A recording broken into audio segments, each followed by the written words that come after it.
Estamos muy contentos de contar con José María Aparicio. Él es pediatra y uno de los mayores expertos a nivel nacional en lactancia materna.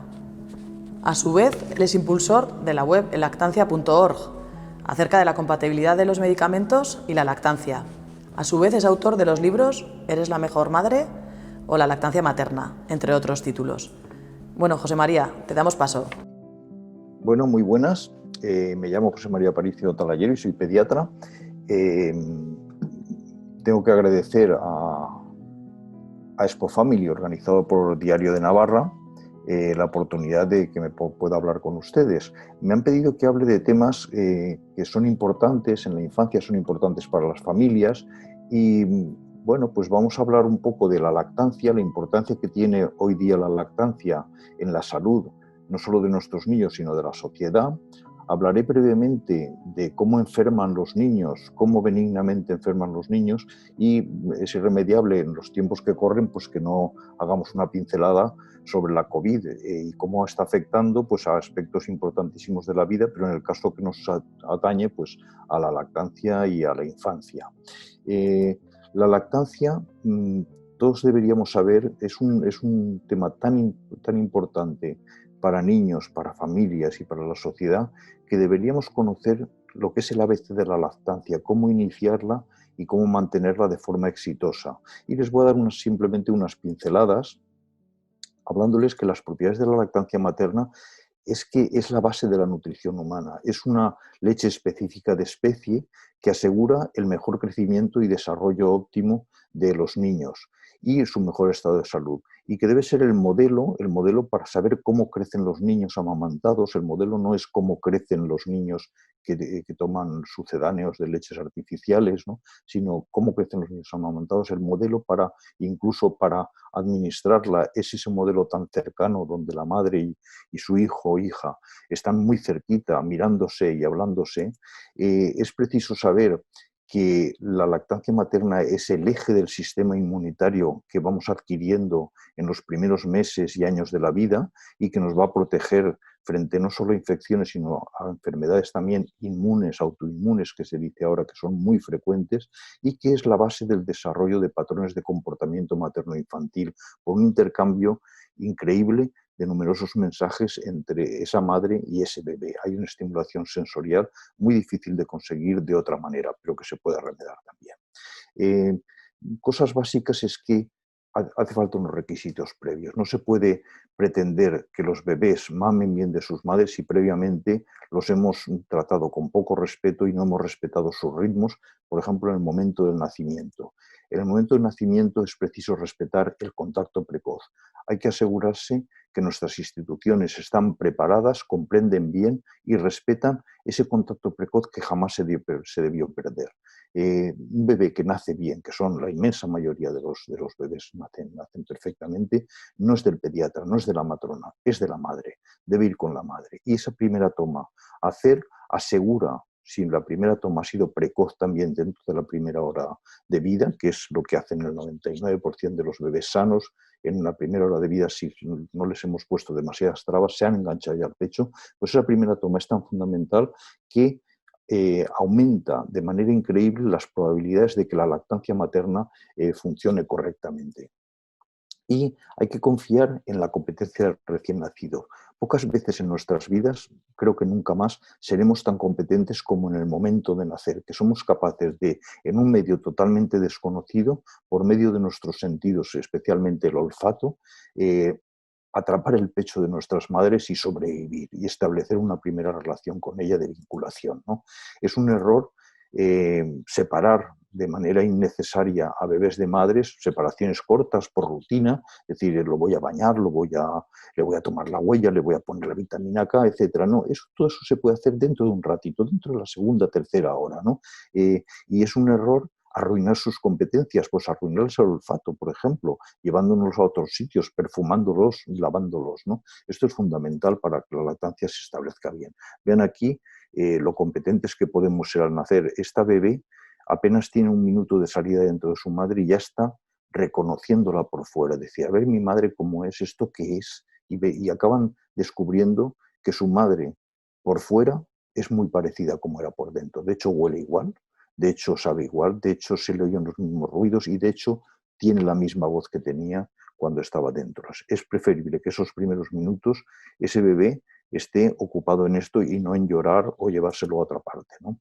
¿Qué sabemos seguro sobre el pecho, sobre la lactancia, la forma que se produce la leche, ¿no? Pues bueno, sabemos muchas cosas del funcionamiento del pecho y sabemos muchas cosas sobre la calidad de leche para estar seguros de dos cosas que pueden ser un error, un mito urbano terrible, que es considerar que el pecho es un depósito. El pecho no es un depósito que normalmente hay que esperar a que se llene y una vez lleno hay que vaciarlo. Eso es un error y ahora veremos en realidad cómo funciona el pecho, ¿no? Y luego, tener hoy día dudas sobre la calidad de la leche de las mujeres, de la leche de las madres, es una barbaridad. La leche que sale del pecho de las madres es una leche siempre de extrema calidad, muy superior a cualquier otra leche artificial. Cómo se produce la leche? Pues la leche se produce por un mecanismo neuroendocrino que se dice que lleva la mujer. No es un instinto, es un mecanismo neuroendocrino. La estimulación del bebé en el pecho y especialmente en el pezón, por toda la rica inervación cutánea que hay en esa zona, transmite un mensaje neurológico al cerebro y en ese cerebro se manda una orden a la hipófisis segregando una hormona en la hipófisis anterior que se llama prolactina, que ¿cuál es su misión? Su misión es, la prolactina sale de la hipófisis, una pequeña glandulita que tenemos bajo del cerebro, no más grande que un garbanzo, donde se producen prácticamente todas las hormonas del organismo o se mandan producir las hormonas que producimos, y esa prolactina, al llegar al pecho, encuentra unas células especializadas allí en alvéolos que están bañadas por sangre materna roja y las pone a trabajar haciéndolas que filtren y conviertan esa sangre en leche blanca. De tal manera que si hay prolactina, las células trabajan y producen leche y si no hay prolactina no se produce este fenómeno. Pero para que haya prolactina recordemos que tiene que haber estímulo. Y otra hormona que se produce es la oxitocina, que logra comprimir, estrujar esos pequeños alvéolos, millares de pequeños alvéolos que hay dentro del pecho y tirar la leche para afuera, lanzarla hacia afuera y el bebé la va deglutiendo. Este mecanismo, que es así de sencillo, funciona siempre que se estimule el pecho y tiene una función que es de dosis-respuesta, es decir, a más dosis, más respuesta, a más estímulo, más prolactina, más leche, a menos estímulo, menos prolactina, menos leche. Y es inagotable prácticamente, es decir, siempre que haya estímulo, habrá producción, se irá produciendo la leche, ¿no? De tal manera que es un error cuando un bebé vemos que llora, pensamos que pueda tener hambre, decir, pues como se ha quedado con hambre, le vamos a dar otra cosa, le vamos a dar un biberón de ayuda, ¿no? Es una falsa ayuda, puesto que el pecho va a detectar que hoy me han pedido menos, luego voy a fabricar menos. Es al revés, hay que ponerse más al bebé al pecho para que se produzca más leche. Este mecanismo debería ser conocido, por supuesto, por todos los pediatras, enfermeras y demás personal sanitario que se dedique a estos menesteres, a tratar con madres y niños, ¿no? Y, por supuesto, por toda madre e incluso se debería conocer desde la escuela. Una cosa que es importante saber es que hay un arte femenino de amamantar, es decir, hay una cultura, hay una técnica, una cultura aprendida y transmitida que jamás se debió perder y que se ha perdido, ¿no? Y que la lactancia en realidad no es en sí un instinto, sino que es una mezcla del instinto que lleva el bebé de encontrar a su madre, el mecanismo neuroendocrino de esta madre que fabrica leche y todo un arte, toda una técnica que logra que salga bien el proceso. Si se pierde esa técnica, si se hace mal, las cosas no pueden ir bien. ¿Cuándo se debe iniciar? Ya lo hemos dicho, lo más precozmente posible. ¿Cada cuánto hay que administrar el pecho? No hay cada cuánto. La frecuencia es a demanda del bebé y a veces de la madre que pueda tener una subida de leche y le moleste, puede llamar al bebé para decir, ven aquí y vacía esto. Y esa demanda, y ojo, muy frecuente al principio, hay que asegurar que sea muy frecuente porque algunos bebés pequeñitos o prematuros pueden dormirse demasiado y no demandar mucho. Y a estos bebés hay que espabilarlos y procurar que tomen más de 8 a 10 veces al día, o sea, una demanda muy frecuente. La postura es importante, dentro de lo que es la técnica de la lactancia, es importante la postura de la madre. Son muchas horas al día y la mejor postura, ¿cuál va a ser? La postura que esté más cómoda, la postura que menos le canse. Y sí que es verdad que deben estar enfrentados madre y bebé, no puede estar el bebé con la cabeza torcida, ¿no? Y el enganche, es decir, la relación que hay entre la boca y el pezón, pecho materno, es muy especial y ahora la veremos. Veremos que el enganche tiene que ser que el bebé abra mucho la boca y introduzca mucho trozo de pecho en su boca para no atrapar el pezón entre las encías, que eso es lo que causa grietas y dolor, ¿no?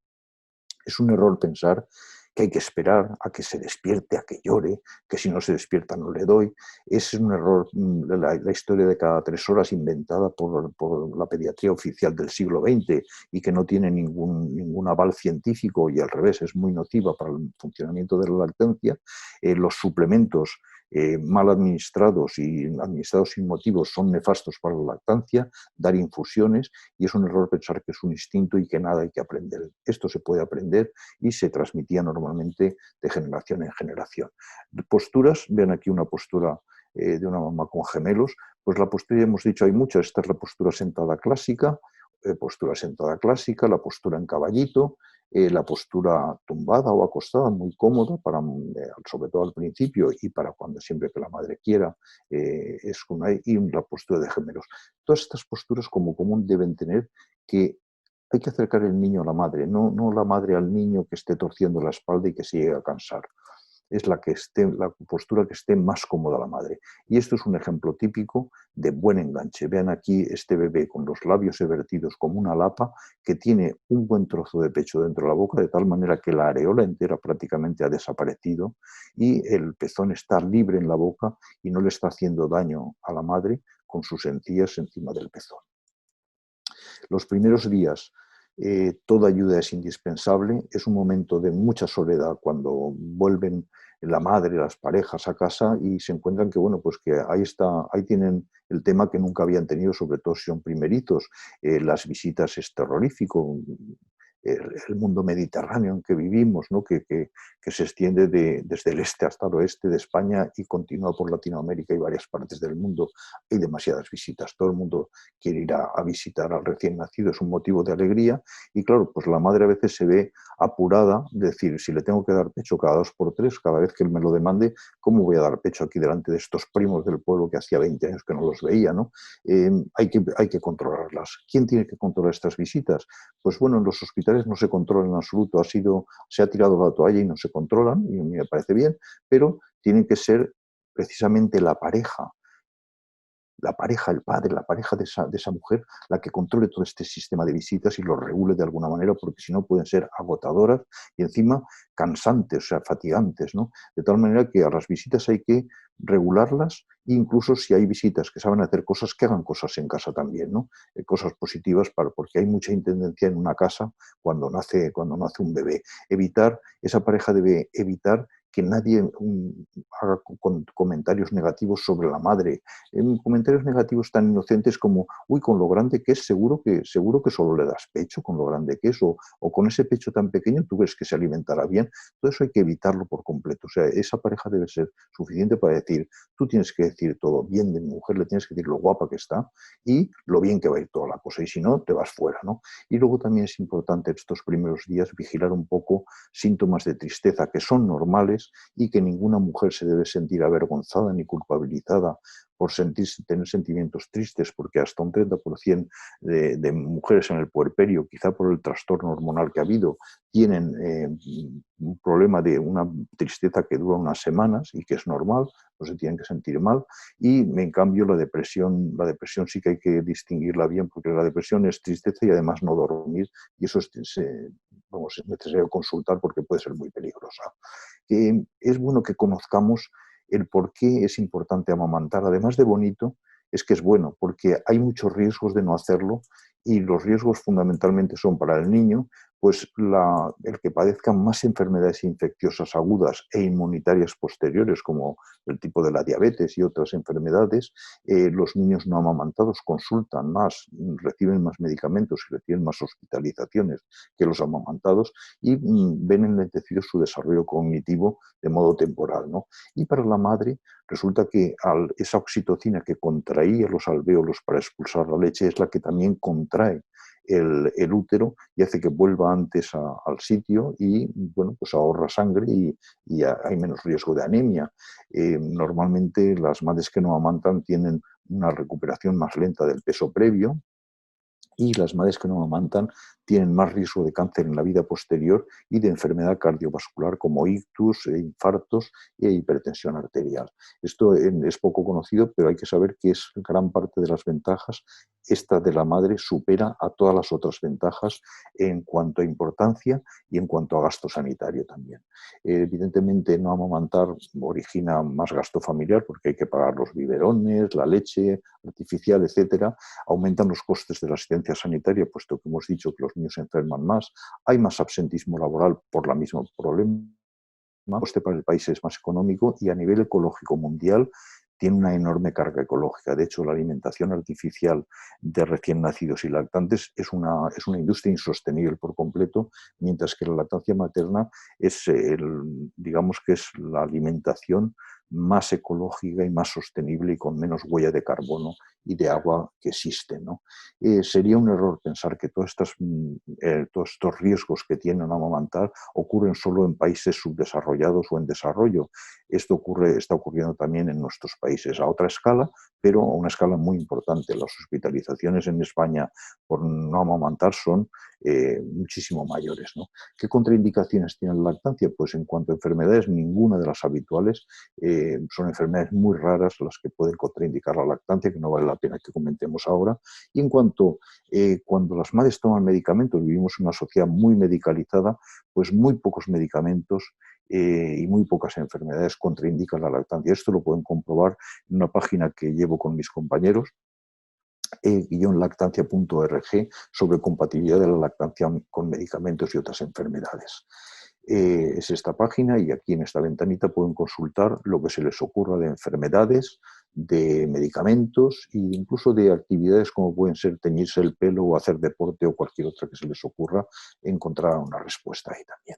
Bueno, hemos dado un repaso pues al tema de la lactancia, a aspectos fundamentales del tema de la lactancia, y vamos a hacer un breve resumen de cómo se enferma en la infancia, ¿no? Qué enfermedades y problemas hay más frecuentes. Y nos damos cuenta de que hay la inmensa suerte de que gracias quizá pues a las vacunaciones, a los antibióticos, a la lactancia materna, a las mejoras de la higiene, a las mejoras de las condiciones socioeconómicas, hoy día la infancia enferma de modo leve en general y bueno, tienen pues muchísima menos incidencia de enfermedad y de mortalidad en los niños que los adultos, ¿no? De hecho, pues los problemas más frecuentes que podemos repasar así, hay más de ellos, pero los más frecuentes son, en la primerísima infancia, son los llantos, los cólicos, ese cólico del lactante, también llamado vespertino, donde muchos bebés muy pequeños pues lloran a determinadas horas del día, a veces lloran de manera tan aguda que asustan mucho a los padres que se van con despavoridos a urgencias. Hay que saber que es una manera de expresarse ellos, no sabemos muy bien a qué se deben esos cólicos de los bebés, no parecen responder a ninguna enfermedad concreta y ceden espontáneamente solo. Y es tontería darles medicamentos, darles infusiones, puesto que lo único que hay que hacer es acogerlos en brazos, acompañarlos en su llanto, hacerles saber que estamos con ellos y bueno, pues suelen ceder espontáneamente, se han iniciado a veces en la primera o segunda semana de vida, pero hacia los 3 o 4 meses ningún bebé suele tener ya cólicos de este tipo, ¿no? Otra enfermedad que es un poco estrella es la fiebre. La fiebre en los niños preocupa muchísimo y lo primero es hacer un poco un alegato de que la fiebre es un mecanismo defensivo. Los virus y bacterias que nos atacan se encuentran peor en nuestro cuerpo si este está más caliente de lo normal, de tal manera que es un mecanismo de defensa frente a algo que nos invade, ¿no? Y hay que saber que por eso que no es preciso cortar toda fiebre que sea baja, pero sí fiebre alta que molesta y que puede dar algún tipo de problemas. Entonces, por encima de 38,5, evidentemente, conviene desabrigar un poco a los niños. Es mejor, antes de empezar con medicamentos, pues con medidas físicas que sean suaves para los bebés, porque tampoco es bueno bañarlos con agua fría y mucho menos darles friegas de alcohol que los pueden emborrachar y además que son muy molestas, ¿no? Entonces, a nadie le hace gracia que lo metan en una tina de agua fría cuando está con fiebre, ¿no? Pero sí que se puede desde desabrigarlos hasta bañarlos en agua templadita, calentita y dejar que se vaya enfriando y hacer que beban bastante líquidos que no estén calientes, por supuesto, y evidentemente pues recurrir al paracetamol y al ibuprofeno pues, como antitérmicos, ¿no? Para la fiebre. No es preciso consultar inmediatamente por una fiebre, sobre todo si antes es esperar si ha bajado, si no baja ya y realmente el bebé se encuentra muy molesto o no tiene buen estado general, por supuesto que hay que consultar de urgencia, pero si no, como en todo, siempre es mejor esperarse a consultar a tu médico, al que conoce a tu hijo, al pedirle cita y que te lo visite en pocas horas, ¿no? La enfermedad más frecuente de la infancia son los catarros o constipados respiratorios, que están producidos en su inmensa mayoría por virus, no por bacterias, y para los cuales no tenemos ningún medicamento, puesto que hay muchos antibióticos para bacterias, pero muy pocos antivirales que sean realmente efectivos para los virus, ¿no? En un catarro tampoco hay por qué consultar inmediatamente, especialmente si no tienen fiebre, si el lactante o niño se encuentra con buen estado general y está correteando, aunque lleva 1000 mocos en la nariz y está tosiendo, pues no hay que consultar. ¿Cuándo hay que consultar? Cuando hay fiebre alta que no ceda y cuando haya dificultad respiratoria. Y luego la otra enfermedad, también frecuente, aunque menos, son las gastroenteritis, las diarreas infecciosas, que también son virales y que tampoco tienen ningún tratamiento. En una diarrea lo único que hay que hacer es evitar que los bebés se deshidraten, ofreciéndoles más agua de lo normal. A este respecto, quiero recordar que las diarreas son muy improbables en caso de lactancia materna, ¿no? Y no nos queda más remedio en estos tiempos que estamos viviendo duros de esta pandemia bastante aterradora, pues sobre el COVID-19, la COVID-19, cómo afecta la COVID-19 a la infancia. Y ya les puedo decir de entrada que la COVID-19 no es una enfermedad infantil, no es una enfermedad en absoluto infantil. Así como, digamos, los catarros sí que son infantiles o la bronquiolitis es una enfermedad infantil, la COVID-19 vamos a ver de qué manera tan benigna hemos tenido la suerte de que afecte a nuestros niños.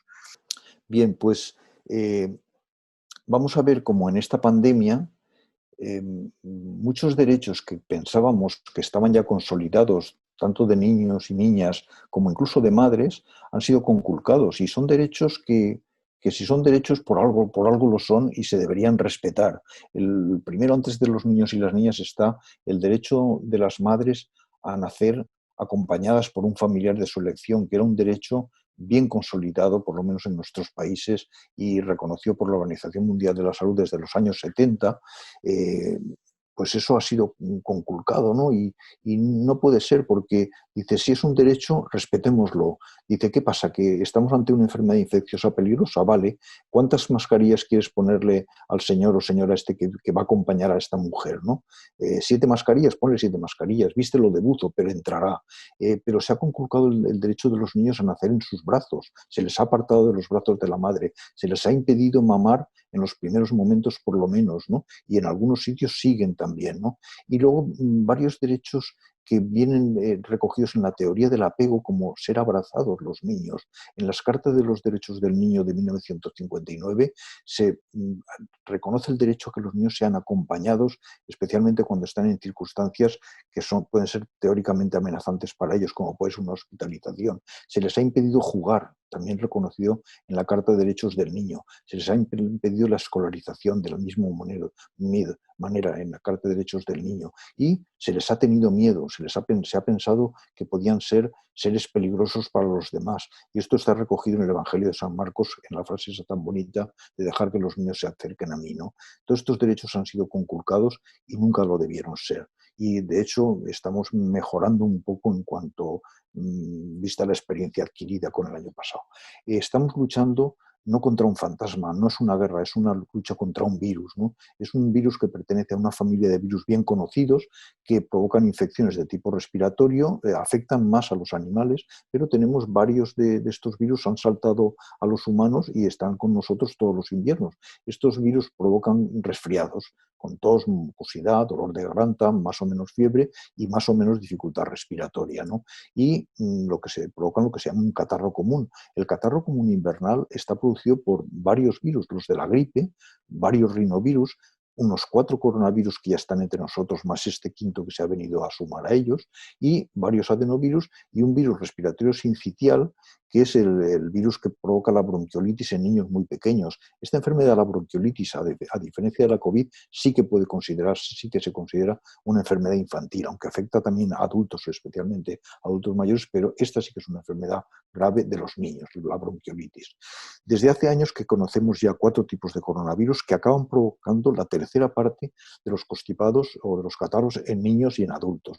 Se caracterizan por tener muy baja mortalidad y que, como otros virus respiratorios gripales, las complicaciones que hay son mayores en personas de avanzada edad y en portadores de enfermedades crónicas como pueden ser enfermedades respiratorias, cardíacas, renales, diabetes, obesidad y tabaquismo, ¿no?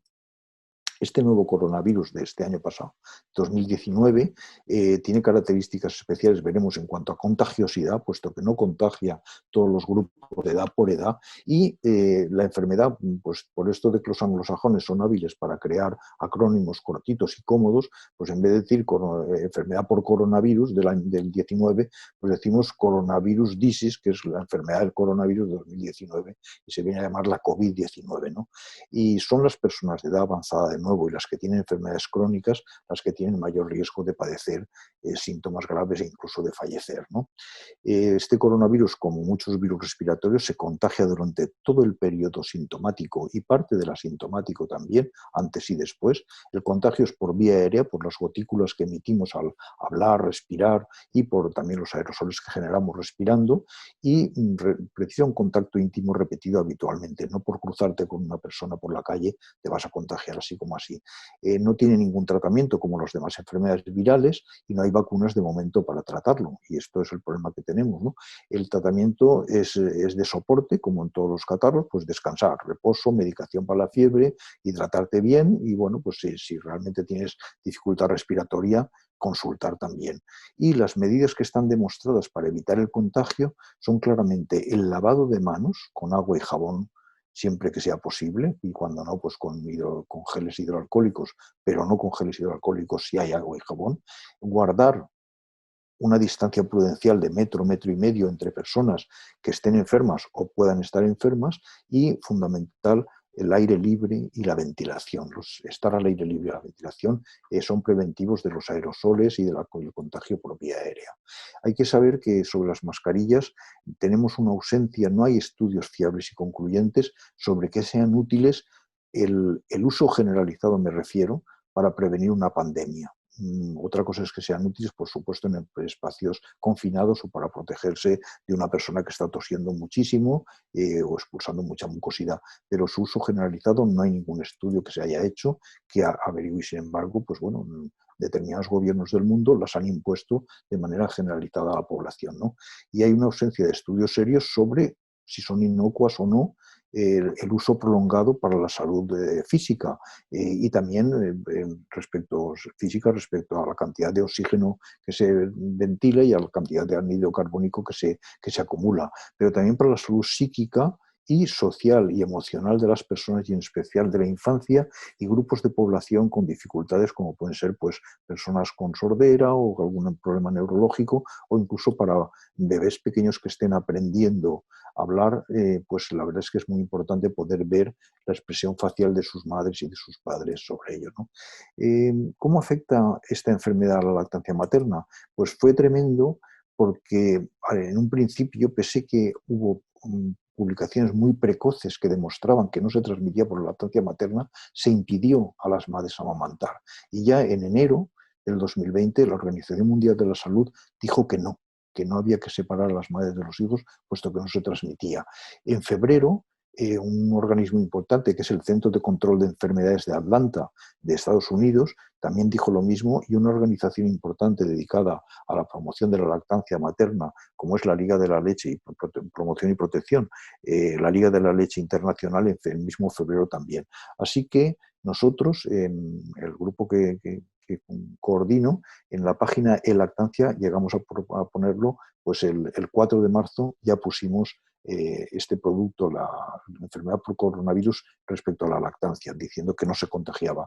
Y el Real Colegio de Obstetras y Ginecólogos hace revisiones periódicas muy buenas, pero ya el 13 de marzo dijeron que no se transmitía por la leche, y la Sociedad de Neonatología de Italia en abril de la misma manera.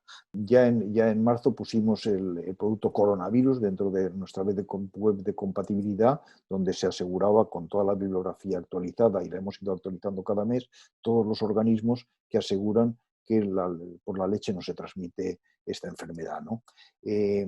Es verdad que se han detectado partículas del virus en algunas muestras de leche analizadas, lo cual te hace dudar de si se transmitirá o no. Pero se ha visto que estas partículas no son partículas viables, no son cultivadas como virus y no transmiten la enfermedad. De hecho, no se ha documentado ningún caso de contagio de lactantes a través de la leche materna, y es verdad que en otros virus también se detectan partículas, pero no se contagian por la leche. Además, para apoyar más el tema, lo que sí que se han detectado también son anticuerpos, defensas específicas contra este virus, como se detectan muchas veces cuando la madre está enferma, que está enferma de gripe o otra enfermedad, pues ella misma fabrica defensas que acaban pasando por la leche y protegiendo al niño de la propia enfermedad materna. Luego es importante no suspender la lactancia materna en caso de enfermedad materna, ¿no? Y bueno, hay que saber que los bancos de leche, con todo el miedo que ha habido en torno a esto, pues se han desabastecido este año, y hay que tener en cuenta que esa leche no transmite la enfermedad, y además la pasteurización que sufren todas las leches donadas en los bancos de leche elimina todo rastro del virus, ¿no?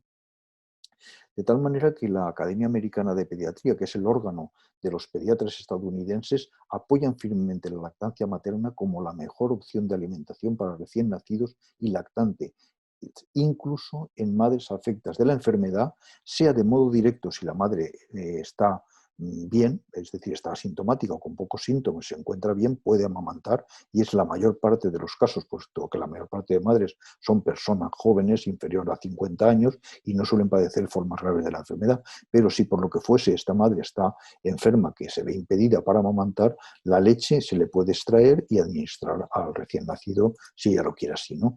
Y la Organización Mundial de la Salud, de la misma manera, apoya la lactancia materna en madres con enfermedad, diciendo el poco peligro que hay de ello, y sin embargo el mucho peligro y muchas consecuencias que tiene el no amamantar y separar a la madre y el niño, porque eso sí que tenemos mucha bibliografía a favor.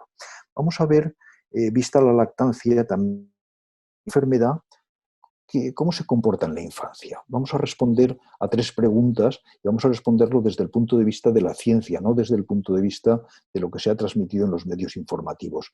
¿Se contagian los niños? ¿Mucho? ¿Poco? ¿Cómo enferman? ¿Enferman gravemente? ¿Se mueren fácilmente? ¿Y contagian a los demás? ¿Mucho? ¿Poco? Vamos a responder estas preguntas. ¿Se contagian? ¿Cómo enferman? ¿Y contagian? Bueno, pues es sorprendente, los niños se contagian mucho menos que los adultos. Los niños apenas se contagian. Y esto lo sabemos desde hace tiempo, puesto que tenemos trabajos muy precoces. Uno hecho en Islandia, un estudio poblacional de seroprevalencia en Islandia, demostraba que prácticamente entre personas que no tenían ningún síntoma, los niños no había ninguno contagiado, y solo un 2% de adultos. Y cuando los test se hacían sobre personas que tenían catarro, moco, tos o fiebre, los niños podían ser un 6% de positivos frente a un 13% de los adultos, el doble, ¿no? En España, el estudio de seroprevalencia que se hizo sobre el mes de mayo demostró que entre 0 y 5 años apenas el 1% de niños, uno de cada 100 niños menores de 5 años, se había contagiado frente al 5,8% de los adultos. 2% de niños entre 5 y 10 años frente al 5,8% de los adultos, ¿no? De la misma manera, en todos los países se ha constatado una menor contagiosidad de niños que de adultos. Fíjense el caso de Australia, hecho mucho más tarde, donde ya había más personas contagiadas. Al ir avanzando esta pandemia, solo había un 4% de niños frente a un 23% de adultos contagiados. De tal manera que la primera pregunta está respondida. Los niños se contagian mucho menos que los adultos. Pero es que, ¿cómo pasa la enfermedad?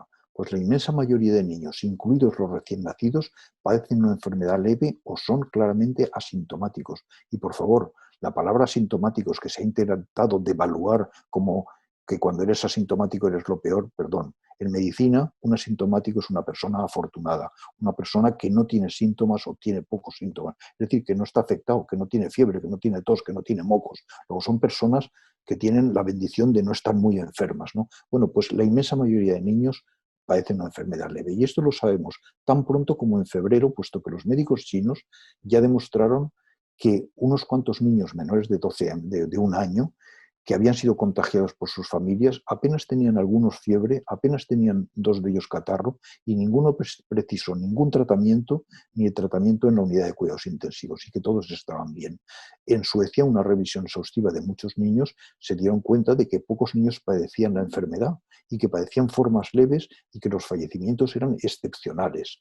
En abril en Italia, con todo lo que estaban pasando los italianos en el norte, publican un caso de 70 niños de 0 a 6 meses que no presentaban gravedad ni transmisión vertical y que los autores dicen los datos en los niños son muy tranquilizadores. Vean aquí también en Estados Unidos cómo se hospitalizan las personas según la edad. Pues esta gráfica que va subiendo desde marzo hasta junio, pasando de 0 hospitalizaciones a casi 300 por 100.000 habitantes, son personas mayores de 65 años. Esta que sube hasta casi 150 hospitalizaciones por cada 100.000 habitantes son personas de más de 50 años. Estas son personas de más de 18 años, pero estas dos que hay aquí abajo, que no se han despegado apenas del cero, son las personas de 5 a 17 años y las de 0 a 4 años. Apenas se hospitalizan niños en Estados Unidos por esta enfermedad a lo largo de toda la pandemia. Así pues, esta segunda pregunta podemos responderle diciendo que la COVID causa nula o ínfima mortalidad en la infancia o juventud y que es similar a la de la gripe, mientras que otras enfermedades como la bronquiolitis causan cifras considerables de mortalidad infantil. Hasta 200.000 niños mueren cada año por bronquiolitis en el mundo. Y sin embargo, ni por gripe ni por bronquiolitis hemos cerrado escuelas ni nos hemos confinado a los niños de esta manera. Esto es una infografía de la Organización Mundial de la Salud para ponerles la enfermedad en el contexto de otra enfermedad similar. Esto es una infografía sobre la gripe. La gripe cada año provoca en el mundo, según el virus gripal que hay, que puede ser más agresivo o menos agresivo y según cómo se vacuna o no se vacuna la gente, pues entre 300.000 y 650.000 fallecimientos cada año.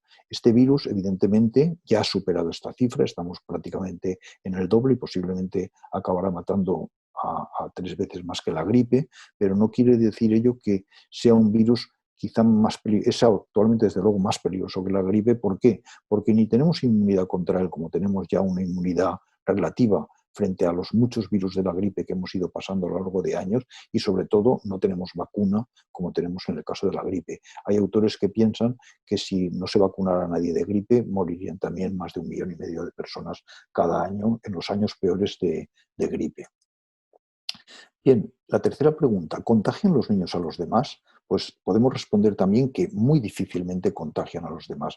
Frente a ese bulo que nos hizo tener miedo de que los niños llegaran a contagiarnos y los maestros estaban aterrorizados de estar en la escuela porque les habían dicho que eran como bombas volantes que los iban a contagiar, y siendo asintomáticos, que ya les digo, se pervirtió el significado de esta palabra. Tenemos tres estudios paradigmáticos, pero muchos más posteriores, pero les pongo solo estos 3 porque son muy precoces y del tiempo donde no nos estábamos protegiendo ni con mascarillas ni con nada, estábamos haciendo vida prácticamente normal. Al principio, los meses de enero, febrero, marzo, pues resulta que en Francia un niño de 9 años que había sido contagiado por adultos en una estación de esquí, cuando toda la familia francesa fue contagiada, los servicios franceses de epidemiología, bueno, estudiaron esta familia y estudiaron sus contactos y descubrieron con bastante miedo que este niño, que estaba con muy pocos síntomas, había estado en 5 ámbitos educativos diferentes, lo típico, el colegio y las extraescolares,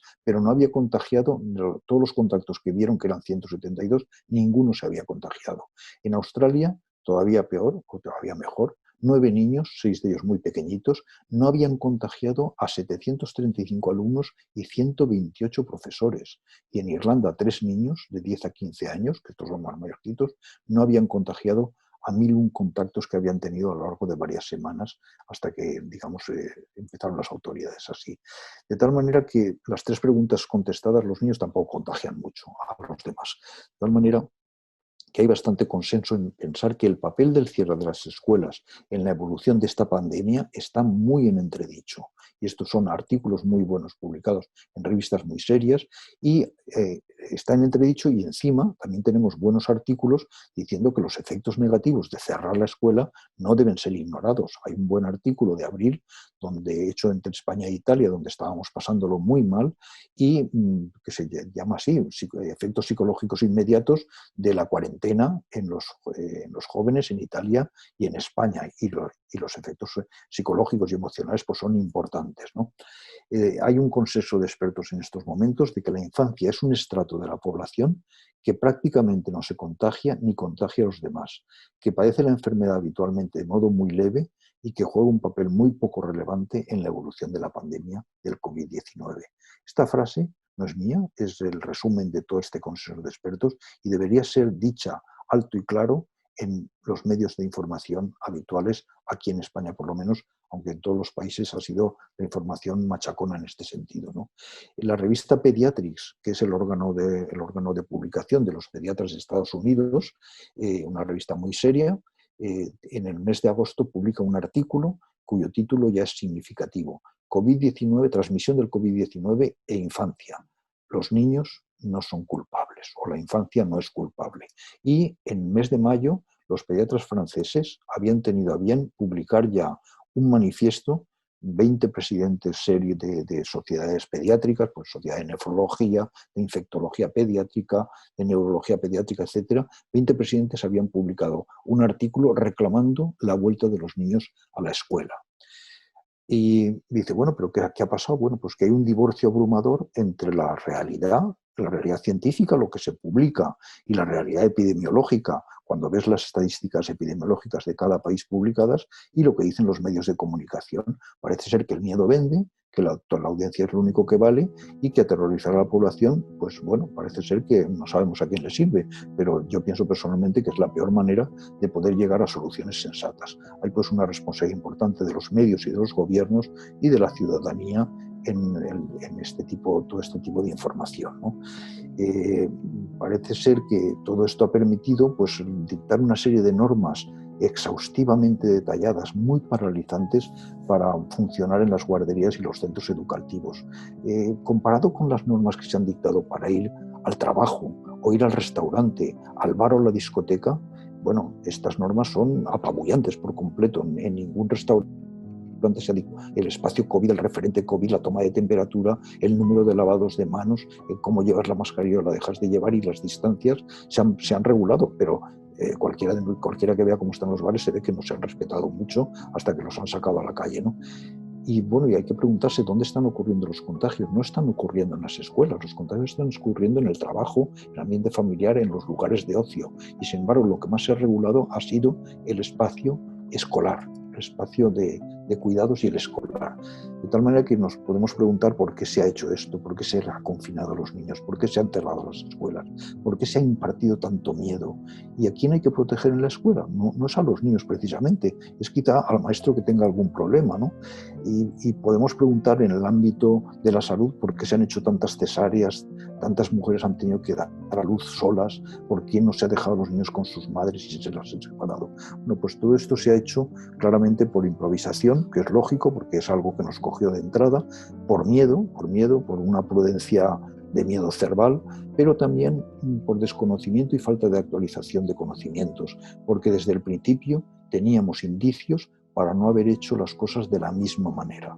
Sin que esto sea una crítica, yo creo que sí que se está empezando a reconocer que lo que se hizo y lo que se está haciendo ahora, por ejemplo, ahora nos están cerrando las escuelas, puesto que no hay ningún apoyo científico que hable de que cerrar la escuela sirva para algo. Hay algunas páginas muy interesantes, como esta del Real Colegio de Pediatras y Salud Infantil del Reino Unido, donde publican prácticamente semanalmente, hacen una actualización de los datos de pruebas evidentes de lo que tenemos en cuanto a infancia sobre todo y COVID-19. Y bueno, pues espero a ver que sirva de algo esta información que contrasta un poco con la oficial, y sin ser negacionista ni crítico, puesto que estamos ante una pandemia de un virus peligroso frente al que no tenemos todavía muchas defensas, pero hay que actuar con los conocimientos que tenemos y tratar de que los derechos que tengamos sean derechos.